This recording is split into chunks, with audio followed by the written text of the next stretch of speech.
નમસ્કાર વિદ્યાર્થી મિત્રો, હાર્દિક ક્લાસીસમાં આપ સૌનું હાર્દિક સ્વાગત છે। આજે આપણે શીખવાના છે ટીવાય સેમ 6 નું advance accounting and auditing paper 8 નું એપ્રિલ 2022 નું પેપર સોલ્યુશન। તો ચલો સ્ટાર્ટ કરીએ। તેમાં આપણે પ્રશ્ન 1 કરી ચૂક્યા છે, તો આજે આપણે પ્રશ્ન 2 કરવાના છે, રોકા બજેટનો દાખલો। તો ચલો પહેલા રકમ વાંચીશું, પછી સ્ટાર્ટ કરીશું। તો ચલો રકમ વાંચીએ।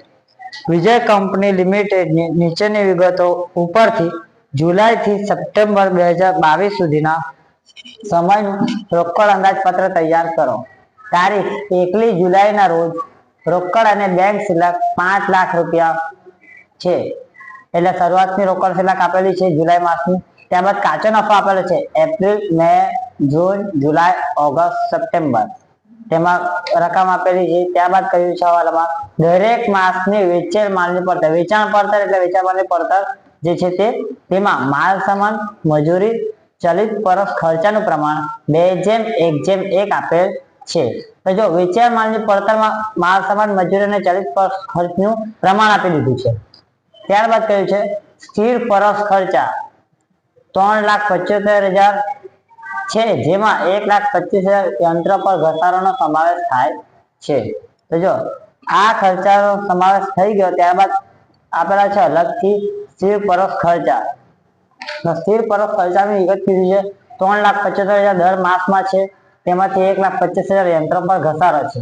ત્યારબાદ વિગત આપી છે કુલ વેચાણ, વેચાણના 20% રોકડ વેચાણ છે, તો બાકીનો 80% ઉધાર વેચાણ છે। ત્યારબાદ કહ્યું છે ઉધાર વેચાણના 50% વેચાણ પછીના પહેલે મહિને, એટલે પછીના પહેલા મહિને એટલે શું, 1 મહિના બાદ। 40% વેચાણ પછીના બીજા મહિને એટલે 2 મહિના બાદ થશે।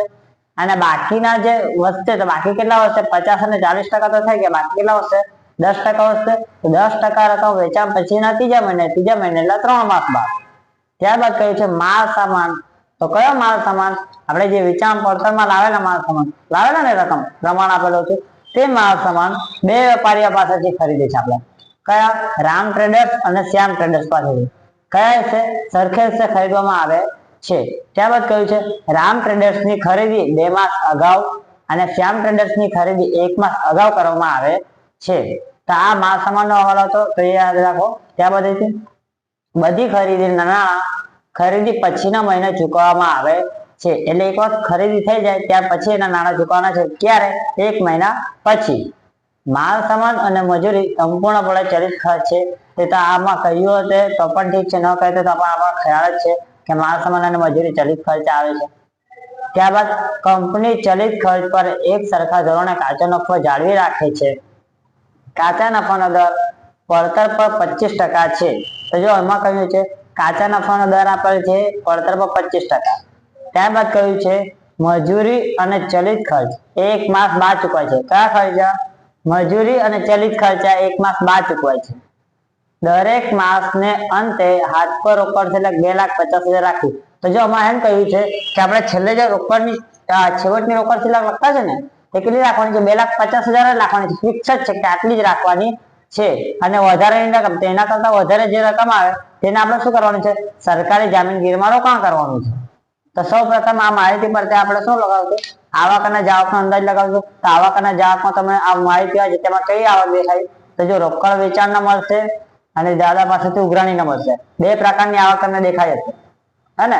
અને જાવક તમને કયા પ્રકારની દેખાય છે, તો જો માલ સામાન છે, તો માલ સામાનમાં માસ આપેલા હતા, જો 2 માસ અગાઉ કરે છે ને 1 મહિના પછી ચૂકવણી કરે, તો ચૂકવણી 1 મહિના પછી ચૂકવણી કરે તો એ ઉધાર કહેવાય કે નહીં, ઉધાર ખરીદી કહેવાય। તો ઉધાર ખરીદી હોય ત્યારે આપણે શું લખતા છે, લેણદારોને ચૂકવાશે લખતા છે। તો જો જાવકમાં શું આવશે, પહેલું તો લેણદારોને ચૂકવાશે, લેણદારોને ચૂકવાશે આવશે, કારણ કે માલ સામાન ઉધાર ખરીદતા છે આપણે।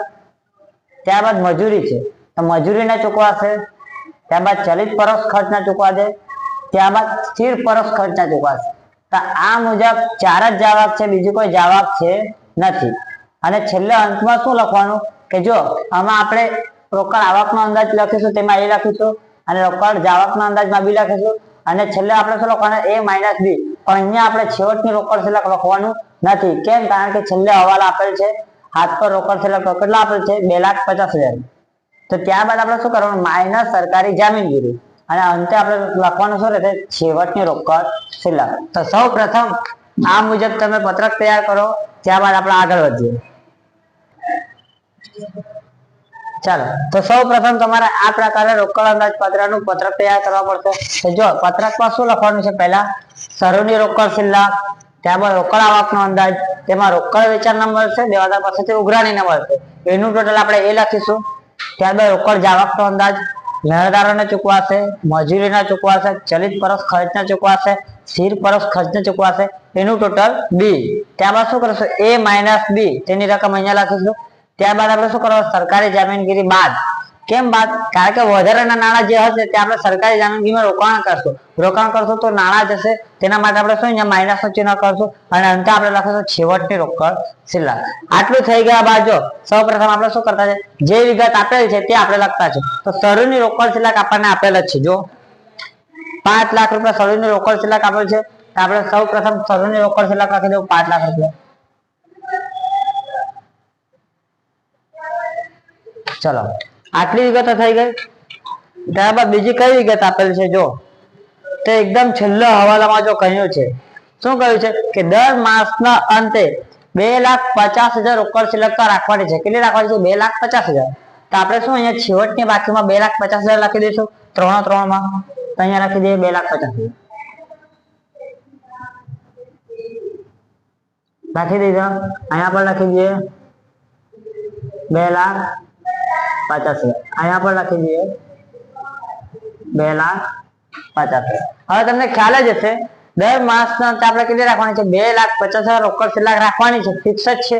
તો જે અહીંયા આપણે છેવટની બાકી લખી તે આવતા મહિનામાં શરૂની બાકી હશે. તો આ જુલાઈ માસમાં જે છેવટની બાકી છે તે ઓગસ્ટ માસમાં શરૂની બાકી હશે. તો 2,50,000 આપણે અહીંયા લખી દઈએ.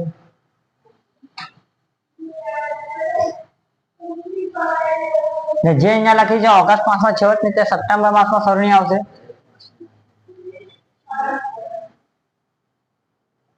ચલો, આટલી વિગતો થઈ ગઈ હશે તમારી, મને આશા છે.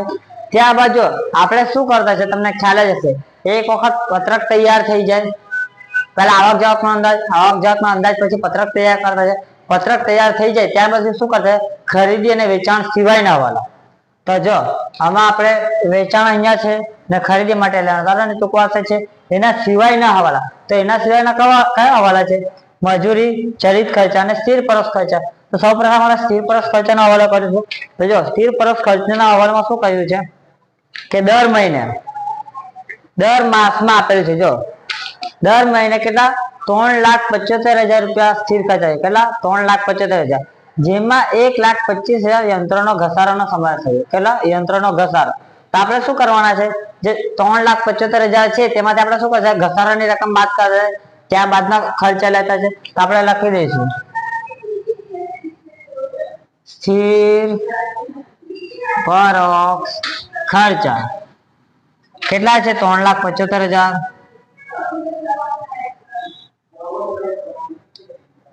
ત્યારબાદ શું કરતા છે? આપણે ઘસારો કરતા છે. કેટલો છે? 1,75,000. તો કેટલી રકમ આવશે?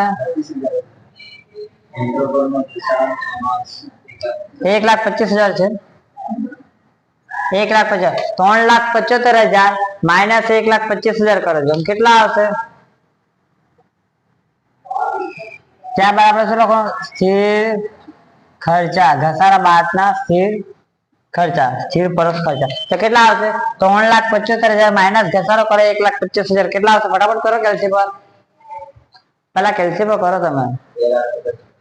2,50,000 તમને શું મળશે? ઘસારા બાદના સ્થિર ખર્ચા. અમારા વિગતમાં જો તમને દર્શાવી દઉં કે તમારું પહેલું જે પાનું છે, બીજા દાખલામાં જો છેલ્લી વિગત આપે છે કે દર માસની વેચાણની પડતરમાં.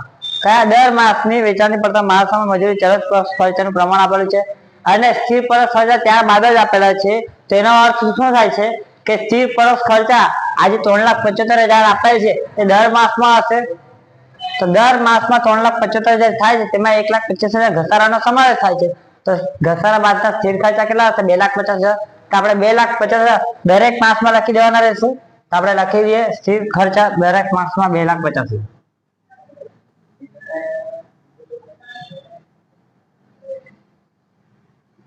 2,50,000 ત્રણ માસમાં આપણે 2,50,000 લખી દીધા। ચલો આ તો એકદમ સરળ હવાલો હતો, થઈ ગયો। ત્યારબાદ કયા હવાલા છે? મજૂરી અને ચલિત પરસ ખર્ચના। તો જો મજૂરી અને ચલિત પરસ ખર્ચ માટે શું કહ્યું છે કે વેચાણ પડતરમાં એનું પ્રમાણ બોલો, કઈ પડતરમાં? વેચાણ પડતરમાં।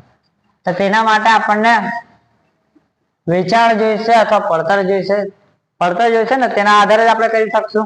તો એમાં જો કાચો નફો આપેલો છે, આપણને અંદાજિત આપેલો છે, દેખાય છે તમને કાચો નફો? અહીં આપણે લખી દેજો માસ, ત્યારબાદ શું લખે? કાચો નફો લખી દીધો। કાચો નફો લખી દો, તેમાં જો માસ આપેલો છે એપ્રિલ, મે, જૂન, જુલાઈ, ઓગસ્ટ, સપ્ટેમ્બર, અહીં લખીશું એપ્રિલ, મે, જૂન, જુલાઈ, ઓગસ્ટ, સપ્ટેમ્બર। ત્યારબાદ કાચો નફો આપેલો છે 2,50,000, 2 લાખ, પછી 2,50,000, 2,50,000 એપ્રિલમાં, મે માં 2 લાખ, જૂનમાં 2,50,000, ત્યારબાદ જુલાઈમાં 2,75,000,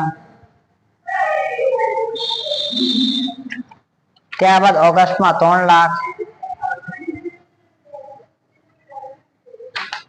સપ્ટેમ્બરમાં 2 લાખ। ચલો તો તમારો કાચો નફો લખાઈ ગયો છે। તો અહીંયા આપણે કાચો નફો કેમ લખ્યો? કારણ કે જો તમને દાખલામાં કશાક પણ વેચાણ અને વેચાણ પડતર નથી દેખાતી, તમને ખાલી કાચો નફો જ આપેલ છે અને કાચા નફાનો દર આપેલો છે। તો તેના આધારે આપણે વેચાણ અને વેચાણ પડતર શોધી નાખીશું। તો કઈ રીતે? જો કાચા નફાનો દર શાના પર આપેલો છે? પડતર પર આપેલો છે। શાના પર આપેલો છે? પડતર પર। તો અહીંયા આપણે સમજી લઈએ, જેના પર દર આપેલો તે આપણે હંમેશા ધારતા છે। તો પડતર આપેલી છે, તો અહીંયા ધારી લેવાનું, ધારો કે પડતર આપણે લખી દઈએ, કેટલી લખી દઈએ? 100, કારણ કે જેના આધારે દર આપતા હોય તેના આપણે હંમેશા 100 ધારતા છે। તો પડતર કેટલી રાખવાની? 100। અરે દર કેટલા આપેલો છે? નફાનો દર પડતર પર કેટલા ટકા છે? 25%। તો પ્લસ નફો કરીશું 100 ના 25%, 25 થાય છે, તો 125 શું આવશે? વેચાણ। હવે તમને ખ્યાલ જ છે કેમ પ્લસ કર્યો, કે પડતર પર નફો પ્લસ કરે તો જ આપણને વેચાણ મળે છે। પડતર પર નફો પ્લસ કરે તો જ વેચાણ મળે ને દર શાના પર આપેલો છે? જોજો પડતર પર નફાનો દર આપેલો છે, શાના પર? પડતર પર। તો જેના પર નફાનો દર આપેલો હોય તે આપણે ધારતા છે। તો પડતર આપણે 100 ધારી નાખી, પ્લસ નફો આપણે 25 નાખ્યો, તો પડતર પ્લસ નફો કરીશું તો વેચાણ આવશે। તો વેચાણ કેટલા આવશે? 125। તો આપણે ક્રમશઃ બે વિગત શોધીશું। તો જો બે વિગતમાં આપણે પહેલા કયું શોધીએ? તમે બોલે તે શોધીએ, વેચાણ કે પડતર? તમે જે કહો તે શોધીશું। તો જો સૌપ્રથમ આપણે જે ધારેલી વિગત લખેલી છે ને તે આપણે અહીં ઉપર દર્શાવી દઈએ। નફો કેટલો અહીંયા આપણે લખ્યો છે? 25 લખ્યો છે, તો 25 આપણે અહીંયા ઉપર દર્શાવી દઈએ, તો તમને સરળ પડશે ગણતરીમાં। 25 અહીંયા ઉપર દર્શાવી દીધા। ત્યારબાદ જો પડતર અને વેચાણ તમારે કઈ વિગત પહેલા શોધવી છે? તમે કહો તે આપણે શોધીશું પહેલા, બોલો। જો એક કામ કરે, આપણે પહેલા વેચાણ શોધી નાખીશું। તો આપણે વેચાણ પહેલા લખી દઈએ, વેચાણ। તો અહીં વેચાણમાં કેટલા દર્શાવે છે? 125, તો 125 અહીંયા ઉપર લખી દઈશું, લખી દીધા। ત્યારબાદ શું લખીશું? પડતર। તો પડતરમાં અહીં કેટલા દર્શાવેલ છે? 100, તો અહીંયા 100 આપણે ઉપર લખી દઈશું। ચલો આટલું કામ થઈ ગયું હશે તમારું। ચલો આટલું કામ થઈ જાય ત્યારબાદ જો વેચાણની રકમ તમારે કઈ રીતે લખવાની છે? જો 2,50,000 છે અહીં, તો 2,50,000 ગુણ્યા 125 ભાગ્યા 25 કરશો તો તમને વેચાણ મળશે। કઈ રીતે? તો તમને પદ મુકતા આવડતું છે। અહીંયા જો 25 રૂપિયા નફો હોય તો વેચાણ કેટલું? 125। તો નફો કેટલો છે? 2,50,000, તો વેચાણ કેટલું? જો તમે પદ મૂકીને કરતા હોય તો એ મુજબ, પણ આ રીતે કરો તો તમને સરળ પડશે। 2,50,000 ગુણ્યા 125 ભાગ્યા 25, 2 લાખ ગુણ્યા 125 ભાગ્યા 25, 2,50,000 ગુણ્યા 125 ભાગ્યા 25, 2,75,000 ગુણ્યા 125 ભાગ્યા 25, 3 લાખ ગુણ્યા 125 ભાગ્યા 25, 2 લાખ ગુણ્યા 125 ભાગ્યા 25। આમ કરો તો તમને વેચાણ મળી જશે। અને તે જ મુજબ તમારે પડતર લાવવાની છે, તો પડતર માટે પણ તમે એ મુજબ કરશો। 2,50,000 ગુણ્યા 100 ભાગ્યા 25, 2 લાખ ગુણ્યા 100 ભાગ્યા 25, 2,50,000 ગુણ્યા 100 ભાગ્યા 25, 2,75,000 ગુણ્યા 100 ભાગ્યા 25, 3 લાખ ગુણ્યા 100 ભાગ્યા 25, 2 લાખ ગુણ્યા 100 ભાગ્યા 25, તો તમને પડતર પણ એ મુજબ મળી જશે. તો પહેલા તમે આટલું કરો, ત્યારબાદ આપણે આગળ વધીએ.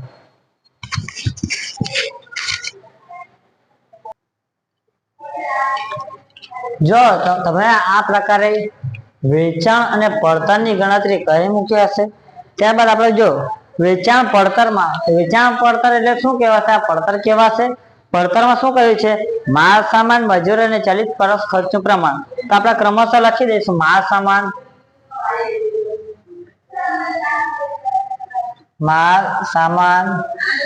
ત્યારબાદ શું છે? જો મજૂરી અને ચલિત પરસ ખર્ચ, મજૂરી ચલિત પરોક્ષ ખર્ચા. તો જો માલ સામાન મજૂરી અને ચલિત પરોક્ષ ખર્ચાનું પ્રમાણ આપેલું છે. કેટલું આપેલું છે? 2:1. જેમ અહીંયા લખી દે 2:1:1. તો આ પ્રમાણમાં તમે જે પડતર લાવ્યા છે ને, પડતર તેને વિભાજન કરી દેજો. તો કઈ રીતે કરશો? 10 લાખ ગુણ્યા 2 ભાગ્યા 4. પ્રમાણમાં તો વેચતા આવડે છે ને તમને? 10 લાખ ગુણ્યા 2 ભાગ્યા 4 કરશો તો તમને માલ સામાન મળી જશે 8 લાખ ગુણ્યા 2 ભાગ્યા 4, 10 લાખ ગુણ્યા 2 ભાગ્યા 4, 11 લાખ ગુણ્યા 2 ભાગ્યા 4, 12 લાખ ગુણ્યા 2 ભાગ્યા 4, 8 લાખ ગુણ્યા 2 ભાગ્યા 4. તો તમને માલ સામાન મળી જશે. તે જ મજૂરી અને ચલિત પરસ ખર્ચા એક સરખા રહેશે તો શું કરવાનું છે? 10 લાખ ગુણ્યા 1 ભાગ્યા 4, 10 લાખ ગુણ્યા 1 ભાગ્યા 4, 8 લાખ ગુણ્યા 1 ભાગ્યા 4, 10 લાખ ગુણ્યા 1 ભાગ્યા 4, 11 લાખ ગુણ્યા 1 ભાગ્યા 4, 12 લાખ ગુણ્યા 1 ભાગ્યા 4, 8 લાખ ગુણ્યા 1 ભાગ્યા 4. તો તે પ્રમાણે તમને માલ સામાન મજૂરી અને ચલિત પરોક્ષ ખર્ચ મળી જશે. તો પહેલા આટલું ગણતરી કરો, ત્યારબાદ આગળ વધીએ.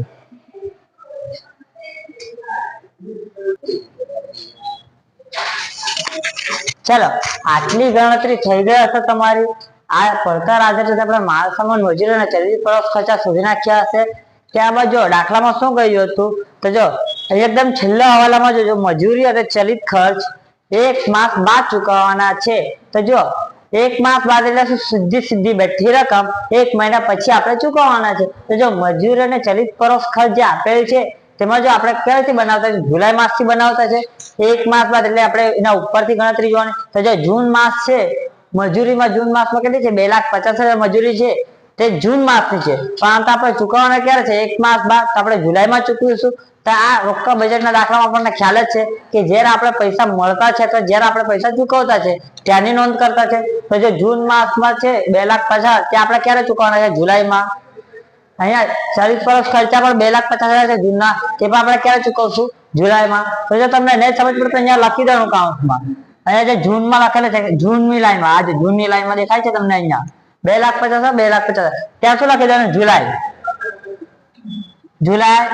જુલાઈ. જો તમને નહીં યાદ રહી તો આ પ્રકારે કરો, તમને ખબર પડી જશે. ત્યાં પછી જુલાઈના છે 2,75,000 છે ને, તે ક્યારે ચૂકવશે? આપણે ઓગસ્ટમાં. તો અહીંયા આપણે ઓગસ્ટ લખી દઈશું. AUG એટલે ઓગસ્ટ થઈ ગયું છે. આ બે રકમ ઓગસ્ટમાં. ત્યાર પછી ઓગસ્ટમાં રકમ છે તે આપણે 1 માસ બાદ એટલે સપ્ટેમ્બરમાં ચૂકવીશું. તો અહીંયા આપણે SAP લખી દઈશું સપ્ટેમ્બરનું. ઓકે, તો તમને ખ્યાલ આવી ગયો છે. તો જે આપણે બનાવતા શાનું છે? જુલાઈ, ઓગસ્ટ, સપ્ટેમ્બર. તો આપણને રકમ મળી ગઈ ને. જુલાઈમાં 2,50,000, 2,50,000, ઓગસ્ટમાં 2,75,000, 2,75,000, અને સપ્ટેમ્બરમાં 3 લાખ ને 3 લાખ રકમ મળી ગઈ. તો આપણે લખી દઈએ. તો જો જુલાઈમાં આપણે કેટલા લખીશું? મજૂરીમાં અને ચલિત પરોક્ષ ખર્ચ બંનેમાં કેટલા આપેલ છે? 2,50,000, 2,50,000. તો આપણે લખી દઈએ જુલાઈમાં. મજૂરીમાં બી 2,50,000.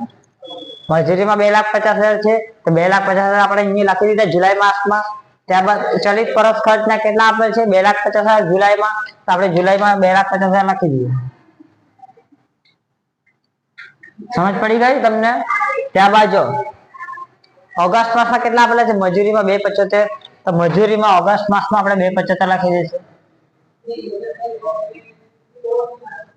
ત્યારબાદ જો ચલિત પરોક્ષ ખર્ચમાં ઓગસ્ટમાં કેટલા આપેલા છે? 2,75,000. તો ચલિત પરોક્ષ ખર્ચમાં પણ આપણે લખી દઈએ ઓગસ્ટમાં 2,75,000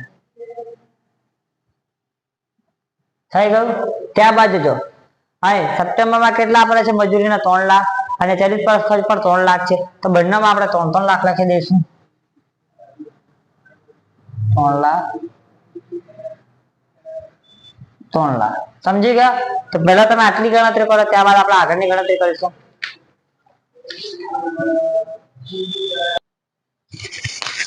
ચલો, તો તમારું આટલું થઈ ગયું હશે. ત્યારબાદ આપણે વેચાણની ગણતરી કરવાના છે. તો સૌપ્રથમ આપણે શું લખી દઈશું? માસ, ને ત્યારબાદ વેચાણ જે આપણે લાવેલ હતા તે પ્રકારે આપણે વેચાણ અહીં ક્રમશઃ લખી દઈશું. ત્યારબાદ હવાલામાં શું આપણે તો વેચાણના રિલેટેડ હવાલામાં તો જો કહ્યું હતું વેચાણના 20% રોકડ છે અને 20% રોકડ વેચાણ છે. જો બીજા પેલા પીડીએફ માં હશે, બીજી લીટીમાં કુલ વેચાણના 20% રોકડ છે, એટલે રોકડ વેચાણ આવશે 20% અને બાકીના 80% ઉધાર વેચાણ હશે. તો વેચાણ પછી આપણે શું લખે? રોકડ વેચાણ 20% અને ઉધાર વેચાણ 80%. આ પ્રમાણે વિગત લખતા છે. ત્યારબાદ શું કહ્યું છે? જો ઉધાર વેચાણના 50% વેચાણ પછીના પહેલે મહિને એટલે 1 માસ થશે. ત્યારબાદ 40% બીજે મહિને એટલે 2 માસ થશે.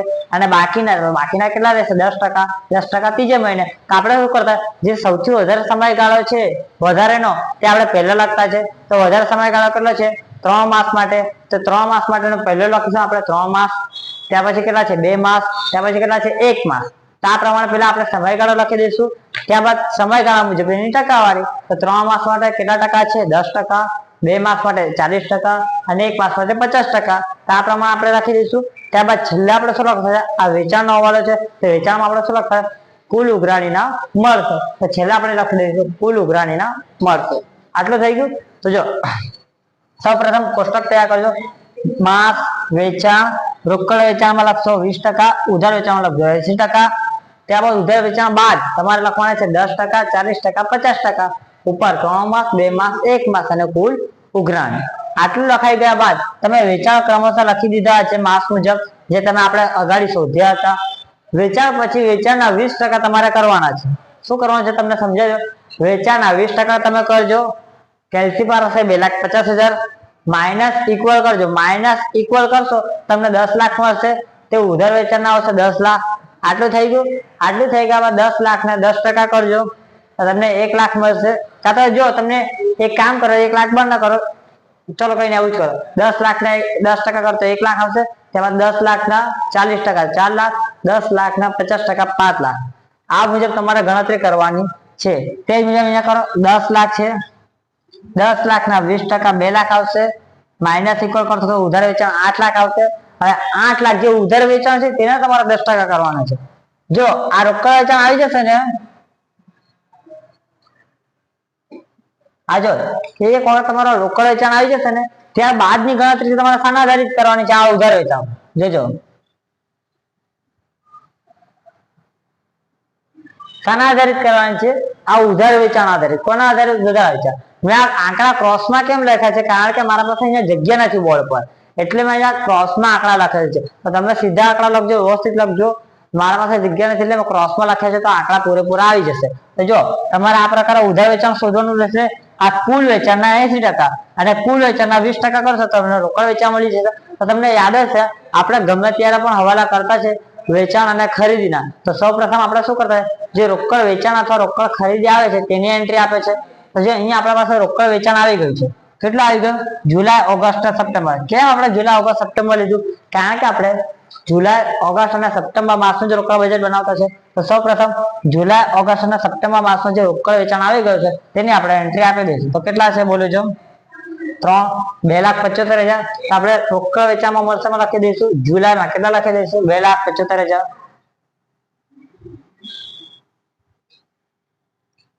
ત્યારબાદ જો ઓગસ્ટમાં કેટલા આપેલા છે? 3 લાખ. તો ઓગસ્ટમાં આપણે 3 લાખ લખી દઈશું. ત્યારબાદ સપ્ટેમ્બરમાં કેટલા આપે છે? તો સપ્ટેમ્બરમાં 2 લાખ આપે છે, તો સપ્ટેમ્બરમાં આપણે 2 લાખ આપી દઈશું. ચલો આટલી વિગતો થઈ ગયા બાદ આપણે ઉધાર વેચાણ લખીશું. તેની આપણે ટકાવારી કરી ક્રમશઃ 10%, 40%, 50% અને તમને આ બધી રકમ મળી ગયા છે. હવે તમારે ગણતરી કયા હિસાબે કરવાની છે? જો આ જે 3 માસમાં છે 1 લાખ, તો તમને ક્યારે મળશે? 3 માસ બાદ. એપ્રિલ પૂરો થઈ જશે, મે પૂરો થઈ જશે, જૂન પૂરો થઈ જશે. મળશે ક્યારે તમને? જુલાઈમાં મળશે. તો જો આ 1 લાખ છે તે તમને ક્યારે મળવાના છે? જુલાઈમાં. અહીં જુલાઈમાં મળવાના છે. તો આપણે બાજુમાં JUY રાખી દઈએ. JUY એટલે જુલાઈ. ત્યારબાદ મે છે, એમાં એપ્રિલ છે.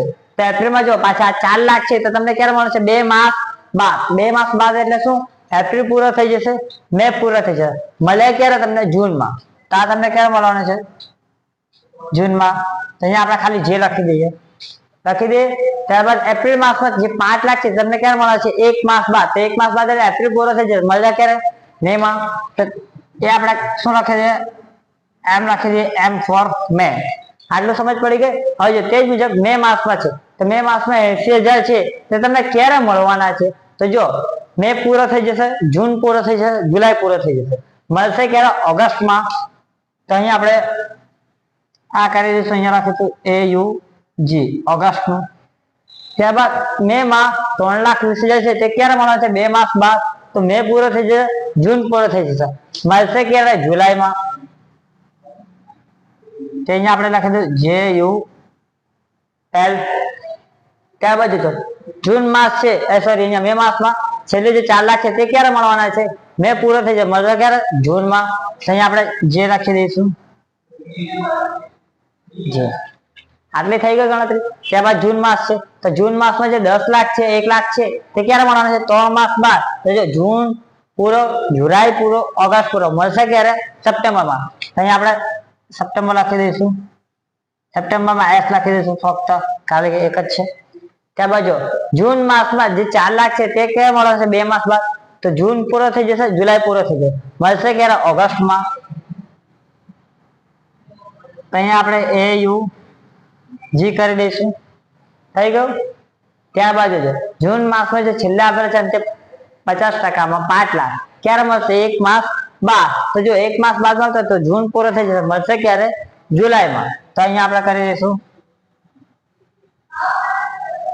જે આટલું થઈ ગયું હવે તે મુજબ આપણે કરીએ જુલાઈમાં તો જો જુલાઈમાં શું છે 1,10,000 છે તો તમને મળવાના ક્યારે છે 3 માસ બાદ જુલાઈ જતી રહેશે ઓગસ્ટ જતી રહેશે સપ્ટેમ્બર જશે મળશે ક્યારે ઓક્ટોબરમાં તો તેની આપણે ગણતરી કરવાના છે ઓક્ટોબરની ગણતરી કરવાના છે નથી કરવાનો તો એ આપણે નહીં ગણીએ ત્યારબાદ 4,40,000 છે તો 4,40,000 છે તે આપણને ક્યારે મળવાના છે 4,40,000 જો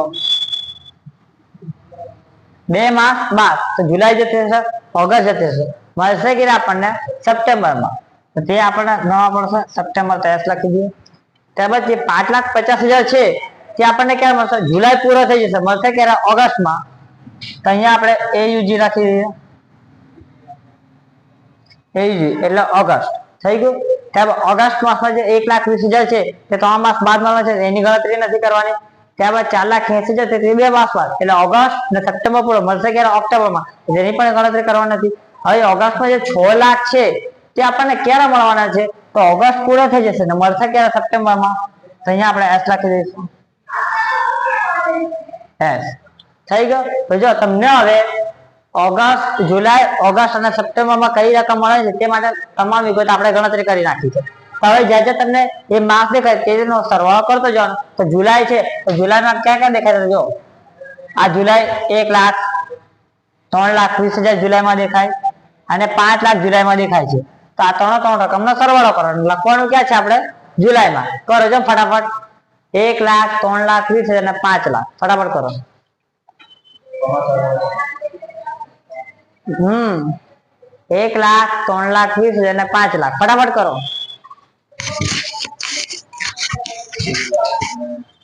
3,20,000 4,20,000 9,20,000 જુલાઈમાં કેટલા મળશે 9 લાખ તે જો ઓગસ્ટમાં છે તો ઓગસ્ટમાં કયા છે 80,000 4 લાખ ને 5,50,000 કરો જો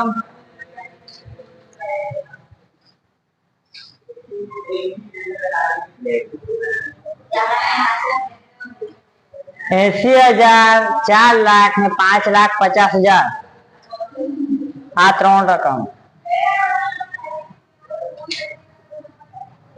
4,80,000 ને 5,50,000 9,80,000 10,20,000 30 ફટાફટ કરો ને તમે 10 લાખ બરાબર છે આન્સર 5,50,000 પ્લસ 4,80,000 તો કેટલા આવશે 10,30,000 ત્યારબાદ બાકી કયું રહ્યું આપણા પાસે સપ્ટેમ્બર. સપ્ટેમ્બરમાં કઈ વિગત છે? 1 લાખ પ્લસ 4,40,000 એટલે 5,40,000 પ્લસ 6 લાખ તો કેટલા આવશે? બોલે 11,40,000 કેટલા આવશે? બરાબર છે. ચલો તો તમને હવે ખ્યાલ આવી ગયો હશે જુલાઈ અને ઓગસ્ટ અને સપ્ટેમ્બર. જુલાઈ, ઓગસ્ટ અને સપ્ટેમ્બર માસમાં કેટલી ઉઘરાણી મળશે? 9,20,000, 10,30,000, 11,40,000. તો ક્રમશઃ આપણે લખી દઈએ. દેવાદાર પાસેથી ઉઘરાણીમાં કેટલા લાખ છે? જુલાઈમાં 9,20,000, ત્યારબાદ 10,30,000, ત્યારબાદ કેટલા? 11,40,000. હવે ઘણા વિદ્યાર્થીઓના સમયગાળામાં બહુ પ્રોબ્લેમ આવતી હશે તો તમને સમજે સમયગાળો કોઈ પણ પ્રકારના દાખલામાં આપેલો ઉધાર વેચાણના તમને માં સમજે દો. કોઈક વખત દાખલામાં કેવું આપેલું હશે? જો તમને કહ્યું હશે અમુક ટકા રકમ 2 માસ, ત્યારબાદ 1 માસ. તો જો 2 માસ વાળી કોઈ પણ વિગત હોય 2 માસ અને 1 માસ તો ત્યારે આપણે શું કરવાનું? 2 માસ પહેલા લખવાના, 1 માસ બાદ લખવાના. પહેલા 2 માસની વિગત લખવાની, પછી 1 માસની વિગત લખવાની. તો 2 માસમાં જેટલા ટકા કહ્યા હોય તેટલા ટકા લખી દેવાના. સપોઝ 2 માસમાં 30% કહ્યું હોય 30% અહીંયા લખી દેવાના. 1 માસમાં 80% કહ્યું તો 50% કહ્યું તો એટલું લખી દેવાના, કાં તો 70% સમજી લો. આવી કોઈ પ્રકારે રકમ આપેલ હોય આ પ્રમાણે કરવાનું હશે દાખલામાં. તમારે શું કરવાનું? સિમ્પલ અહીંયા જે રકમ આવી જો આપણે માસ લખેલા છે ક્રમશઃ આ રકમ આ રકમ આ રકમ આ રકમ આ રકમ આ પ્રમાણે અહીંયા રકમ તમને મળતી હશે. તો તેમાં ઉઘરાણીને કઈ રીતે તમે લખશો? આ 2 માસ બાદ તો જો આ ને આ 1 માસ બાદ છે તો આ બંનેનો સરવાળો સીધો અહીંયા ક્રોસમાં નીચે આવવા દેવાનો.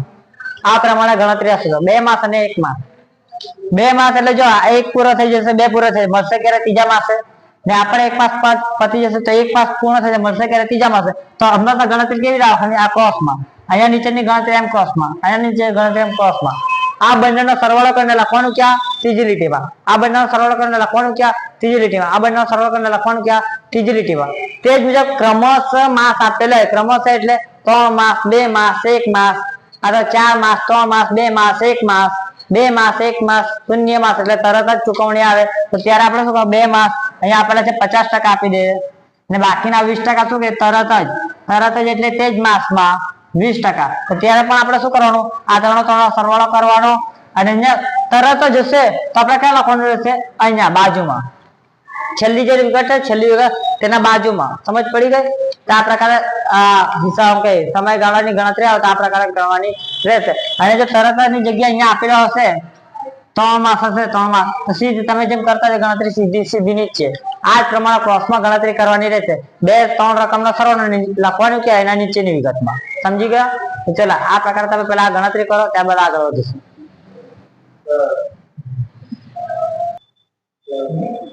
જો આ પ્રમાણે તમારી ગણતરી થઈ ગઈ છે. હવે આપણે ખરીદીના હવાલા તરફ જઈએ તો જો ખરીદીના હવાલામાં શું કહ્યું છે કે જો માલ સામાન જે આપણને આપેલ છે માલ સામાનમાં જો 2 ટ્રેડર્સ છે, રામ ટ્રેડર્સ અને શ્યામ ટ્રેડર્સ. એ 2 વેપારી પાસેથી સરખી હિસ્સામાં ખરીદી કરવામાં આવે છે માલ સામાન. તો પહેલા આપણે માસ લખી દઈશું, ત્યારબાદ માલ સામાન લખી દઈશું. માલ સામાન આપણે જે શોધેલો હતો તે રાખીશું 5 લાખ, 4 લાખ, 5 લાખ, 5,50,000, 6 લાખ, 4 લાખ. ત્યારબાદ શું કહ્યું છે? રામ અને શ્યામ ટ્રેડર્સ પાસેથી સરખે હિસ્સે ખરીદી કરવામાં આવે છે. આપણે રામ ટ્રેડર્સ લખી દઈશું, શ્યામ ટ્રેડર્સ લખી દઈશું. ત્યારબાદ શું કીધું? સરખે હિસ્સે શું? આ 5 લાખ છે તે 2 ભાગ પાડી દેવાના. તો બંને પાસેથી અડધા લીધા હશે તો 5 લાખ ભાગ્યા 2 તો 2,50,000, 2,50,000 બંનેમાં લખવાના. 4 લાખ ભાગ્યા 2 તો 2 લાખ, 2 લાખ. રામ અને શ્યામ ટ્રેડર્સ બંનેમાં લખવાના સરખે હિસ્સે.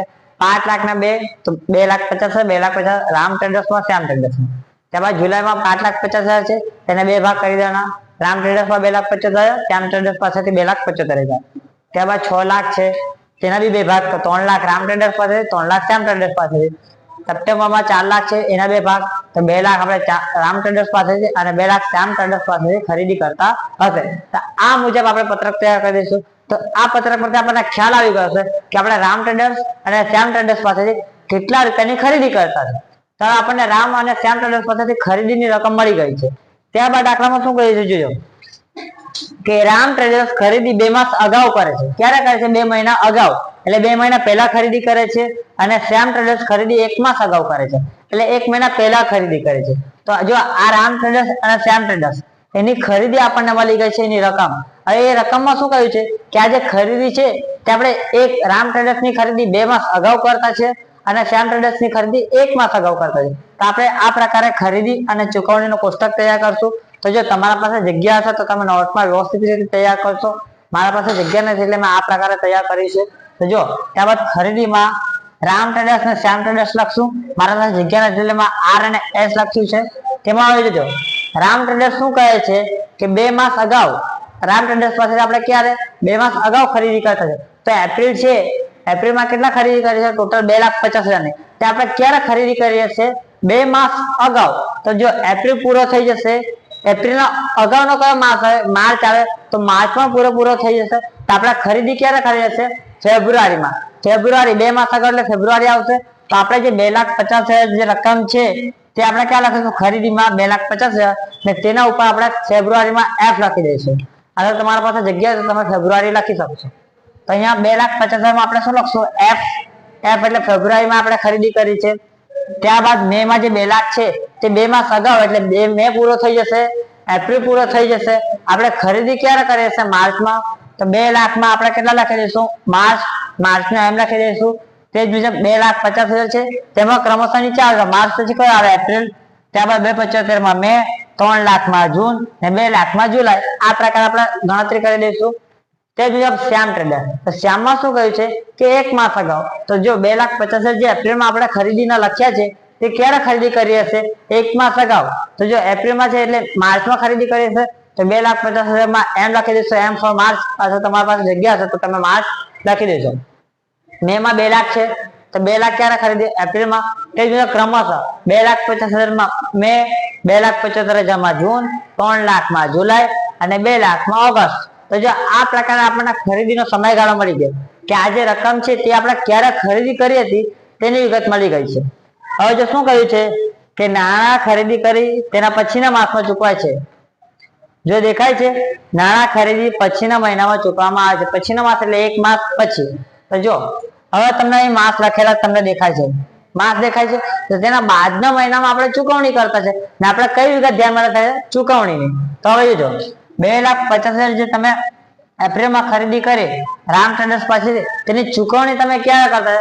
આ ફેબ્રુઆરીમાં તમે ખરીદી કરી તો ચૂકવણી તમે ક્યારે કરશો? માર્ચમાં કરશો. તો અહીંયા આપણે રાખી દઈએ 2,50,000. ક્યાં લખવાના છે આપણે? અહીંયા જો ક્યાં રામ ટ્રેડર્સમાં લખવાના છે? નથી લખવાના. ક્યાં લખવાના છે આપણે? રામ ને શ્યામ. તો ક્યાં? આ ફેબ્રુઆરી હતો, માર્ચ. તો માર્ચ અહીંયા આપણે બનાવ્યું છે? નથી બનાવ્યું. તો માર્ચની ગણતરી આપણે લખવાની નથી. ને આ જો માર્ચમાં છે શું છે? માર્ચમાં 2,50,000 ની ખરીદી કરી છે. કોની? શ્યામ ટ્રેડર્સ ની. એ ચૂકવણી ક્યારે થશે? એપ્રિલમાં. તો એપ્રિલ છે આપણે બનાવ્યું છે તો એપ્રિલ દેખાય છે. તો એપ્રિલમાં આપણે કેટલા લખી દઈશું? 2,50,000.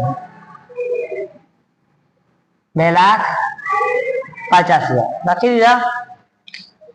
સરખી રીતે લખજો. મારા પાસે જગ્યા નથી એટલે હવે ટ્રાય કરું. 2,50,000 તમે એપ્રિલમાં લખી દેજો. થઈ ગયું. તો જો તમને દેખાય છે કે એપ્રિલ માસમાં જે શ્યામ ટ્રેડર્સ છે, શ્યામ ટ્રેડર્સ તેમાં જો એપ્રિલ માસમાં એની ખરીદી આપણે લખી હતી ને તે આપણે માર્ચમાં આવી અને તેની ચૂકવણી પાછી 1 માસ બાદ એટલે ક્યારે થાય છે? એપ્રિલમાં થાય છે. એટલે તમે એક કામ કરો, જે શ્યામ ટ્રેડર્સ દેખાય છે ને તેમાં જે ખરીદી જે માસમાં આપણે લખી તે બેઠી કરી દો. કારણ કે જો તેની ખરીદી ક્યારે થાય છે? 1 માસ અગાઉ અને તેની ચૂકવણી ક્યારે થાય છે? 1 માસ બાદ. એટલે જો ટૂંકમાં આજે 2 લાખ છે મે માં, તેની ખરીદી ક્યારે થશે? એપ્રિલમાં. અને ચૂકવણી ક્યારે થશે? 1 માસ બાદ. તો પાછું મે માં જ ચૂકવણી થાય છે. તો બેઠી રકમ તમે ત્યાં રાખી શકો ને? નહીં સમજ પડી? પાછું જો મે માસમાં 2 લાખ આપણે ખરીદીના શોધ્યા. તો જે 2 લાખ છે તેની ખરીદી ક્યારે થઈ હશે? તે 1 માસ અગાઉ. તો આપણે એપ્રિલમાં શોધી એની ખરીદી. પછી શું કીધું કે ચૂકવણી ક્યારે થાય છે? 1 માસ બાદ. તો જો મે માં ચૂકવણી થશે ને, એપ્રિલમાં ખરીદી છે પણ ચૂકવણી ક્યારે થશે? મે માં. તો આપણે જે મે માં 2 લાખ શોધેલા તો બેઠા આપણે ત્યાં લખી દઈએ તે જ આવવાનું છે ને, સેમ ટુ સેમ. તો આ જ રકમ બેઠું ત્યાં ઉતારી દો. તો જો અહીંયા કેટલા છે? મે માં 2 લાખ. તો અહીંયા આપણે 2 લાખ નાખી દઈએ. નહીં સમજ પડે તો અહીંયા બી તમે જતા છે તે પણ કરતા જજો. અહીંયા જેમ કે તમે અહીંયા મે માં લખેલા છે 2 લાખ, ચૂકવણી એપ્રિલમાં છે તો તે જ લાઈનમાં આવશે. અહીંયા 2,50,000 તો 2,50,000 ઉતારી દો બેઠા. 2,50,000. ત્યારબાદ 2,75,000, 2,75,000. ત્યારબાદ 3 લાખ, તો 3 લાખ, ત્યારબાદ 2 લાખ, 2 લાખ. ચલો, તો શ્યામ ટ્રેડર્સ ની રકમ આપણે ઉતારી દીધી છે. હવે જો રામ ટ્રેડર્સ માં શું કહ્યું છે કે 2 માસ અગાઉ છે તેની બી 1 માસ પછી ચૂકવાય છે. તો જો આ ફેબ્રુઆરીમાં 2,50,000 હતા તે ચૂકવાશે ક્યારે? માર્ચમાં. તો માર્ચમાં આપણે બનાવ્યું નથી. હવે જો આ જે 2 લાખ છે ક્યાં છે? 2 લાખ મે માસમાં જે આપણે 2 લાખ શોધેલા તે ક્યાંના છે? માર્ચ મહિનાના છે. માર્ચ મહિનામાં 2 લાખ ની ખરીદી કરી, તેની ચૂકવણી ક્યારે થશે? એપ્રિલમાં. તો જો આ જે 2 લાખ છે તેની ચૂકવણી ક્યાં થશે? એપ્રિલમાં. તો જે એપ્રિલમાં આપણે ડેશ કર્યું હતું તો આપણે કેટલી રકમ લખવાના છે? અહીંયા 2 લાખ. કેટલી લખીશું? 2 લાખ. કેમ? કારણ કે જો આ 2 લાખ છે ને તેની ખરીદી ક્યારે થાય છે? માર્ચ મહિનામાં. અને ચૂકવણી ક્યારે? 1 માસ પછી એટલે એપ્રિલમાં થશે. આપણે નોંધ સાની લેતા છે? જ્યારે ચૂકવણી થાય ત્યાંની. તો જે એપ્રિલ માસમાં છે તો એપ્રિલ માસની સોરી આ એપ્રિલ નું છે ને ચૂકવણી ક્યારે થશે? 1 માસ બાદ. 1 માસ બાદ એટલે ક્યારે થશે? મેમાં થશે. તો એપ્રિલ નું આપણે મેમાં લખી દઈએ. કેટલા લખશે? 2,50,000. હવે તમને એક રકમ મળી ગઈ ને ત્યારબાદ ક્રમશઃ રકમ નીચેથી ઉપર લેતા જાઓ. અહીંયા કેટલા છે? 2,75. તો અહીંયા આપણે લખી દઈએ 2,75. ત્યારબાદ અહીં કેટલા છે? 3 લાખ. તો અહીંયા આપણે લખી દઈએ 3 લાખ. થઈ ગયો. ત્યારબાદ અહીં કેટલા છે? 2 લાખ. તો અહીંયા આપણે લખી દઈએ 2 લાખ. થઈ ગયું. આ પ્રમાણેની તમને રકમ મળી ગઈ. તો જો પાછા સમજો, આ જે રામ લિમિટેડ છે તેમાં અંતે કેટલા છે? જુલાઈમાં 2 લાખ ની ખરીદી થાય છે. તો તેની ચૂકવણી ક્યારે થશે? 1 માસ બાદ એટલે ઓગસ્ટમાં થશે. તો આ બધી તમને ચૂકવણીની રકમ મળી ગઈ. હવે તમારે સિમ્પલ શું કરવાનું છે? જો આપણે કયા માસથી બનાવતા છે? જુલાઈ, ઓગસ્ટ અને સપ્ટેમ્બર. તો આ માસ આપણે ધ્યાનમાં લેવાનો.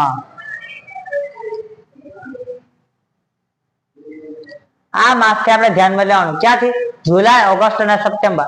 તો જો જુલાઈ, ઓગસ્ટ અને સપ્ટેમ્બરમાં ચૂકવણીની રકમ મળી ગઈ. રામ ટ્રેડર્સ અને શ્યામ ટ્રેડર્સ ને આપણે બંનેને કેટલી રકમ ચૂકવતા છે તે આપણને મળી ગઈ. હવે ખાલી તમારે ટોટલ કરવાનું છે. તો જો જુલાઈ માસ છે તો જુલાઈ માસમાં કુલ કેટલી ચૂકવણી કરશો? તો ચૂકવણી માટે 2 રકમ દેખાય છે તમને, એનું ટોટલ કરો. 3 લાખ અને 2,75,000. તો 5,75,000 આવશે. તે જુલાઈમાં આપણે કેટલા લખશું? 5,75,000 એટલા જ આવશે. કેલ્સીયમ કરી જોજો. 2,75,000 પ્લસ 3 લાખ તો 5,75,000 આવશે.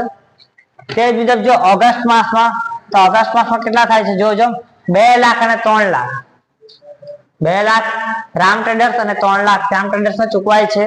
તેથી અહીંયા જો અહીંયા ચૂકવણીમાં 2 લાખ અને 3 લાખ હે ને. તો અહીંયા ઓગસ્ટ માસમાં આપણે કેટલા લખી દઈએ ચૂકવણીના? 5 લાખ.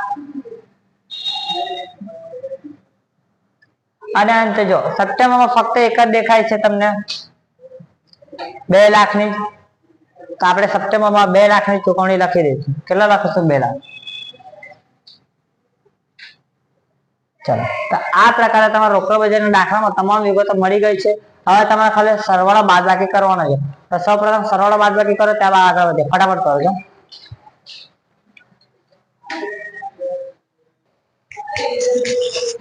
ચલો, આટલું થઈ ગયું હશે. ત્યારબાદ તમારે ફક્ત સરવાળો જ કરવાનો છે. તો જો સૌપ્રથમ જુલાઈનો સરવાળો કરો તો 5 લાખ, 2,75,000 તો 9,20,000. તો ટોટલ થશે 16,95,000. ત્યારબાદ આનું ટોટલ કરો બી નું 5,75,000, 2,50,000, 2,50,000, 2,50,000. તો 4 નું ટોટલ થશે 13,25,000. ત્યારબાદ શું કરશો? a minus b 16,95,000 minus 13,25,000. તો તમારા પાસે આવશે 3,70,000. અને આપણે છેવટની બાકી લખેલી છે 2,50,000. તો 3,70,000 માંથી 2,50,000 બાદ કરો તો 1,20,000 ની સરકારી જામીનમાં રોકાણ થશે. ત્યારબાદ હવે બીજી જગ્યા પર અહીંયા કરો ઓગસ્ટમાં 2,50,000 કરો પ્લસ 3 લાખ પ્લસ 10,30,000. તો ટોટલ તમારું થશે એ નું 15,80,000. ત્યારબાદ બી નું ટોટલ કરો 5 લાખ, 2,75,000, 2,75,000, 2,50,000. તો 4 નું ટોટલ થશે 13 લાખ રૂપિયા. એ ટોટલ 15,80,000 માંથી બી નું ટોટલ 13 લાખ બાદ કરો તો તમને મળશે 2,80,000. તેમાંથી તમે 2,50,000 રોકાણ રાખો છો તો 30,000 ને સરકારી જામીનમાં રોકાણ કરશો. 2,80,000 માઇનસ 2,50,000 કરો તો 30,000 રૂપિયા સરકારી જામીનમાં રોકાણ થશે. ત્યારબાદ સપ્ટેમ્બરમાં જોઈએ તો 2,50,000 પ્લસ 2 લાખ પ્લસ 11,40,000. તો એનું ટોટલ આવશે 15,90,000. તેમાંથી બી નું ટોટલ 2 લાખ, 3 લાખ, 3 લાખ, 2,50,000. તો 10,50,000 ટોટલ બી નું આવશે. તો 15,90,000 એનું ટોટલ અને બી નું ટોટલ 10,50,000 બાદ કરો તો તમને મળશે 5,40,000. એમાંથી બી બાદ કરીએ તો 5,40,000 આવ્યા, એ માઇનસ બી. હવે જો 2,50,000 રોકડ કેટલાક રાખવાની છે, તો 5,40,000 માંથી 2,50,000 બાદ કરો તો 2,90,000 તમારા સરકારી જમીન કે રોકાણની રકમ આવશે.